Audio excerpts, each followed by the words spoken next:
নমস্কার বন্ধুরা, আজকে আমরা বানাবো চিংড়ি দিয়ে মসুর ডাল।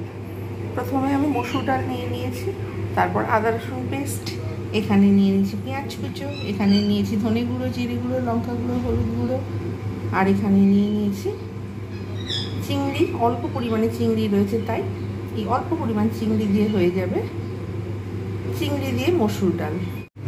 কড়াতে আমি ফরচুন সয়াবিন তেল ব্যবহার করেছি, গরম হয়ে গেছে, তাই আমি এর মধ্যে গোটা গরম মশলা আর গোটা জিরে ফোড়ন দেবো। লঙ্কা দেবো না, আমি শুকনো লঙ্কা যেহেতু ব্যবহার করব। মশলা ভাজা হয়ে গেছে, তাই আমি এবারে দিয়ে দেবো পরিমাণ মতো পেঁয়াজ। পেঁয়াজটাকে যতক্ষণ পর্যন্ত না লাল করে ভাজা হচ্ছে ততক্ষণ পর্যন্ত আমি কিন্তু ভাজতে থাকবো।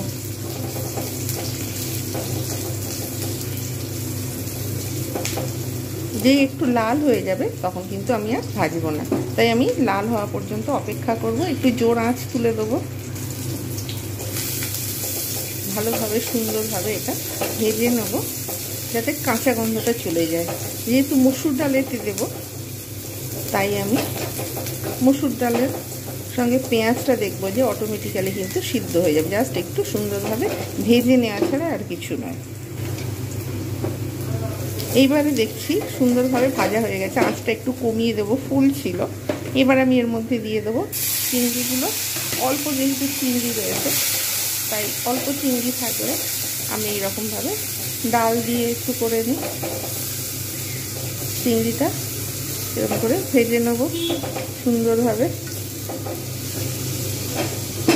একটু আঁচটা একটু জোরে দেবো, প্রয়োজনে বাড়িয়ে দিতে হবে, কমিয়ে দিতে হবে, তাহলে কিন্তু ঠিক হবে। ব্যাস, হালকা ভাজা হয়ে গেছে। চিংড়ি বেশিক্ষণ সময় লাগে না, তাই আমি এইবারে আমি এর মধ্যে দেবো ধনে গুঁড়ো, জিরে গুঁড়ো, লঙ্কা গুঁড়ো, হলুদ গুঁড়ো, এটা আমি একসঙ্গে দিয়ে দেবো। এবারে দিয়ে দেবো এর মধ্যে যে আদা রসুন পেস্টটা রয়েছে সেটা আমি দিয়ে দিলাম। এবারে এটাকে আমি সুন্দরভাবে একসঙ্গে কষাও হয়ে যাবে, ভাজাও হয়ে যাবে। যেহেতু শুকনো মতো মশলা আগে থেকে যেহেতু জল দিয়ে রাখিনি, তাই আমি এতে একটু জল দিয়ে দেবো। অতিরিক্ত তেল ব্যবহার করব না, মশলাটা যাতে একটু ফিরে হয় এবং মনে হয় যেন বাটা মশলার টেস্ট, তার জন্য আমি কিন্তু একটু জল ব্যবহার করেছি। এবারে আমি জাস্ট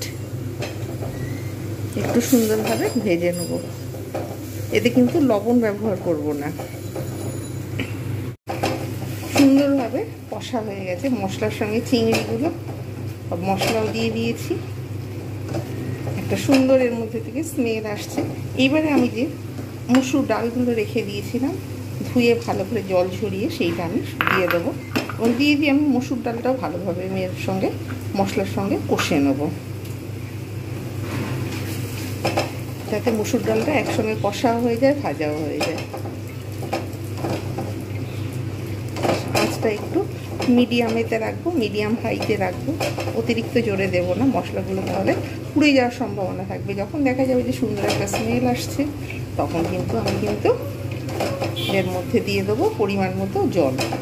যতক্ষণ পর্যন্ত না সিদ্ধ হবে ততক্ষণ পর্যন্ত কিন্তু আমি এর মধ্যে লবণ ব্যবহার করব না। আর আগে যেহেতু গরম মশলা ব্যবহার করেছিলাম, তাই আমি কিন্তু গরম মশলা আমি এতে পরে ব্যবহার করব না।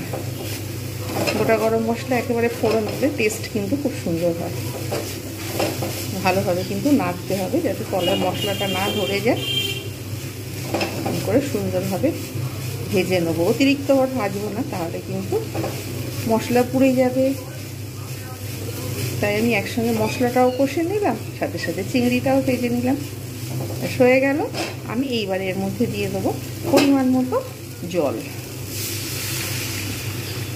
যতক্ষণ পর্যন্ত না সেদ্ধ হবে ততক্ষণ পর্যন্ত কিন্তু আমাকে অপেক্ষা করতে হবে। আমি কিন্তু মিডিয়ামেতে আঁচ রেখে দেবো, খুব পাতলা ডালটা হবে না, আবার অতিরিক্ত গাঢ় যে হবে তাও নয়। তাই আমি এবারে আঁচটা ঢেকে দিলাম। তার জন্য আমি 2-3 মিনিট অপেক্ষা করব মিডিয়াম হাই ফ্লেমেতে, তারপর ফিরে আসছি। 2.5 মিনিট 3 মিনিট পর আমি ফিরে এলাম। উঠছে, ডাল কিন্তু অনেক সিদ্ধ হয়ে গেছে, মশলাগুলো সুন্দরভাবে এর মধ্যে মেল্ট হয়ে গেছে, পেঁয়াজগুলো খুব সুন্দরভাবে যতটা দরকার মেল্ট হয়েছে, প্রায় হয়ে এসেছে, কিন্তু এখনও আর একটু হবে। তাই আমি এত তাড়াতাড়ি লবণটা ব্যবহার করব না। বেশি তাড়াতাড়ি লবণ ব্যবহার করলে তাহলে দেখা যাবে যে ভালোভাবে সিদ্ধ হবে না, যার জন্য লবণটা আমি লাস্টে দেবো। তাই আমি আর একটু অপেক্ষা করব, আর 1-2 মিনিট আর একটু জাস্ট অপেক্ষা করব।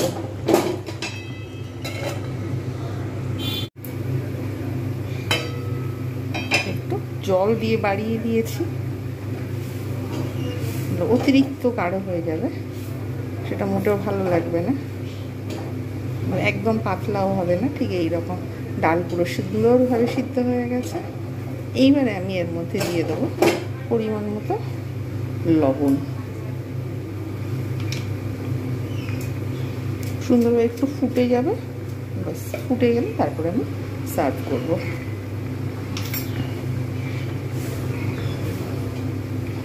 তৈরি হয়ে গেল চিংড়ি দিয়ে মসুর ডাল, সুস্বাদু একটা খাবার, বাঙালিদের ডিশ। স্টিম রাইসের সঙ্গে এটা কিন্তু খুবই ভালো লাগে। প্রত্যেকে অবশ্যই এইভাবে বানাবেন, এবং কোনো যদি স্কিপ করে দেখেন তাহলে কিন্তু পুরোটা বুঝতে পারবেন না, টেস্টের হেরফের হয়ে যাবে। তাই এইভাবে অবশ্যই বানাবেন।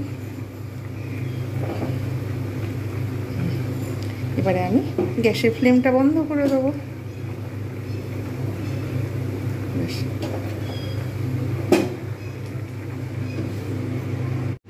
তৈরি হয়ে গেল বাঙালিদের একটা সুস্বাদু ডিশ, চিংড়ি দিয়ে মসুর ডাল। এইরকমভাবে আপনারা অবশ্যই বানান, বাড়িতে ট্রাই করুন, এবং স্টিম রাইসের সাথে গরম গরম পরিবেশন করুন। অবশ্যই ভালো লাগলে, আর ভালো লাগলে অবশ্যই ভিডিওটা লাইক, কমেন্ট, শেয়ার এবং সাবস্ক্রাইব করতে ভুলবেন না। নেক্সট টাইম আরও একটা নতুন ভিডিও নিয়ে কিন্তু আমার আসার জন্য উৎসাহ জাগে। প্রত্যেকে ভালো থাকবেন, সুস্থ থাকবেন। আর এই ভিডিওটা এতক্ষণ আমার সঙ্গে থাকার জন্য সকলকে জানাই আমার তরফ থেকে অসংখ্য ধন্যবাদ।